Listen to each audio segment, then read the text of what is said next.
పెరుగు నెయ్యి అవన్నీ అమ్ముకుంటాం.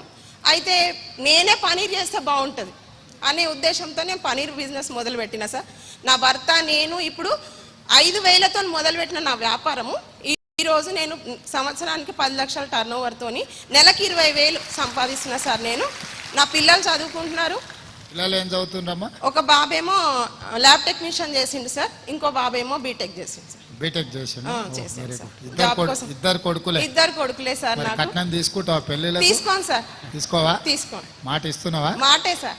మీకు ఇచ్చానంటే నా అన్నకి ఇచ్చినట్టే సార్. అదే మళ్ళా జవహర్ నగర్ లో నాకు అందరు తెలుసు సార్. మేమందరం మీ కాదు సార్, మీరు బాగా తెలుసు. మీరు ఎప్పుడు వచ్చినా జవహర్ నగర్ లో నేను ఉంటాను. మీరు అందరు ఓటేసిండ్రు కానీ కొడుకు పెళ్ళప్పుడు తెలుసుకుంటా నువ్వు కట్నం తీసుకున్నావు. ఖచ్చితంగా తెలుసుకోండి సార్. అయితే నాకు సంఘం నుంచి డబ్బు ఒకటే కాదు సార్, మాట్లాడే ధైర్యం అవన్నీ నాకు వచ్చినాయి.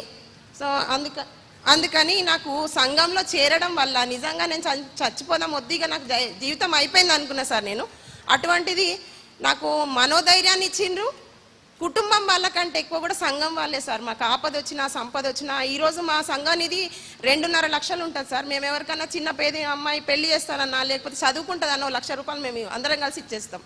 బ్యాంక్ వాళ్ళు కూడా మమ్మల్ని బతిలాడి మరీ లోన్స్ ఇస్తున్నారు సార్. మేము అంత మంచిగా రీపేమెంట్ చేసుకుంటున్నాం. కరోనా టైంలో కూడా మేము రీపేమెంట్ ఎక్కడా సంఘాల ద్వారా ఆగిపోయింది లేదు సార్.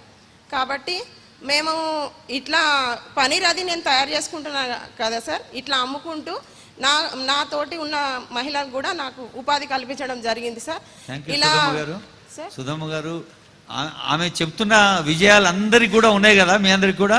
కాబట్టి ఒకసారి గట్టిగా చప్పట్లు కొట్టండి. మరి మీ అందరి విజయాలు కూడా అమ్మా సార్. నాకు ఇంతటి అవకాశం ఇచ్చిన మా మెప్మా డిపార్ట్మెంట్, ఇప్పుడు మా ముఖ్యమంత్రి వారి